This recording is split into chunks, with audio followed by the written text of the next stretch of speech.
Assalamualaikum warahmatullahi wabarakatuh. Salam dan bahagia ibu bapak guru hebat di seluruh Indonesia. Perkenankanlah kami dari kelas 6 SD Negeri 1 Krebet akan bercerita sedikit pembelajaran kami pada tanggal 10 November, di mana hari ini adalah diperingati sebagai Hari Pahlawan. Nah, kami mengawali dengan menyanyikan lagu Mengheningkan Cipta untuk para pahlawan yang telah gugur mendahului kami. Harapannya adalah semoga para arwah beliau diterima oleh Allah Subhanahu wa taala, Tuhan yang Maha Kuasa, serta beliau ditempatkan di surganya Allah.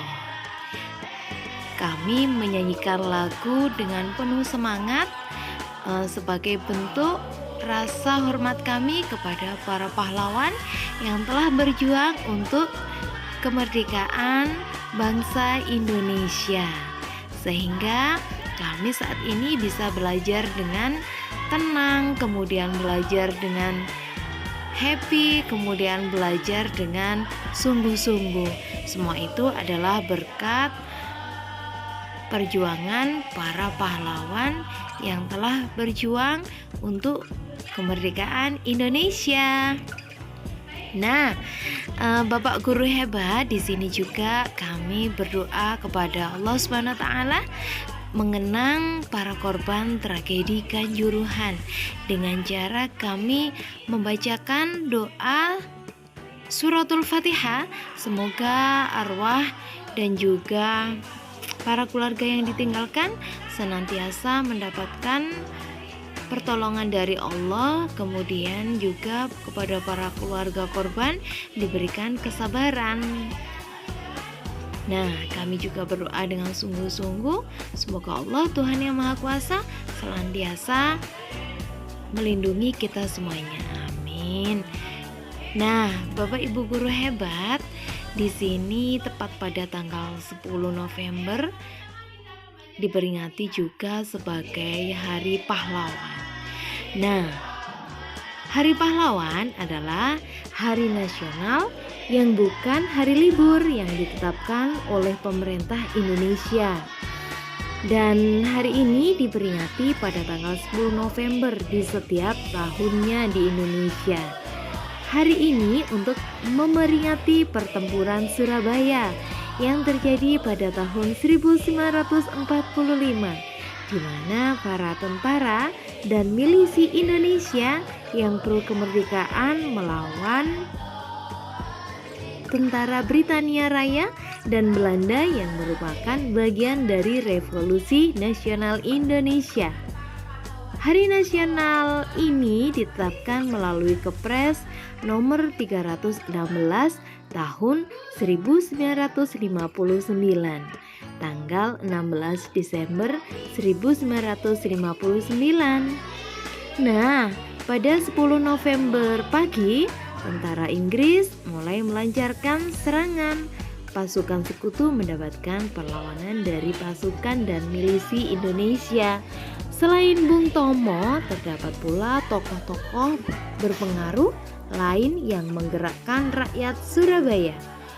Pada masa itu, beberapa datang dari latar belakang agama seperti Kiai Haji Hasyim Asy'ari, Kiai Haji Wahab Hasbullah, serta kiai-kiai pesantren lainnya yang juga mengerahkan santri-santri mereka dan masyarakat sipil sebagai milisi perlawanan,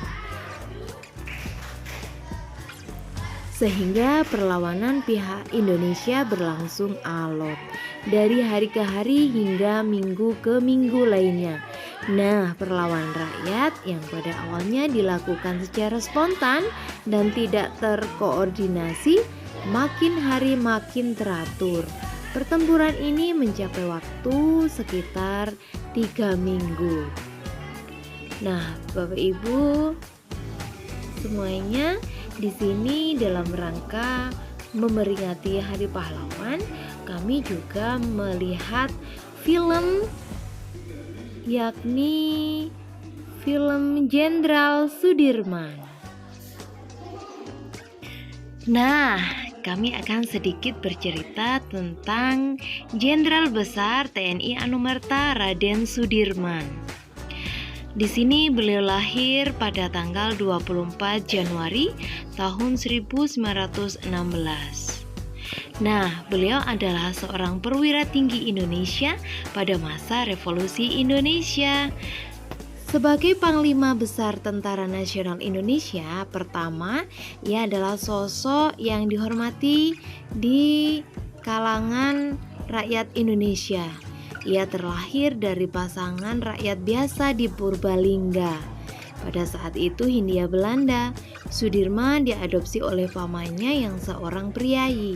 Setelah keluarganya pindah ke Cilacap pada tahun 1916, Sudirman tumbuh menjadi seorang siswa yang rajin. Ia sangat aktif dalam kegiatan ekstrakurikuler. Nah, termasuk mengikuti program kepanduan yang dijalankan oleh organisasi Islam Muhammadiyah.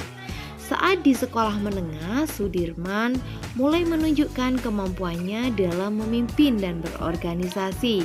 Nah, Sudirman sangat dihormati di masyarakat karena ketaatannya pada Islam. Setelah berhenti kuliah keguruan, pada tahun 1936 ia mulai bekerja sebagai seorang guru dan kemudian menjadi kepala sekolah di Sekolah Dasar Muhammadiyah. Ia juga aktif dalam kegiatan Muhammadiyah dan menjadi pemimpin kelompok pemuda Muhammadiyah pada tahun 1937. Setelah Jepang menduduki Hindia Belanda pada 1942, Sudirman tetap mengajar. Pada tahun 1944, ia bergabung dengan Tentara Pembela Tanah Air atau PETA yang disponsori Jepang. Nah, menjabat sebagai komandan batalion di Banyumas.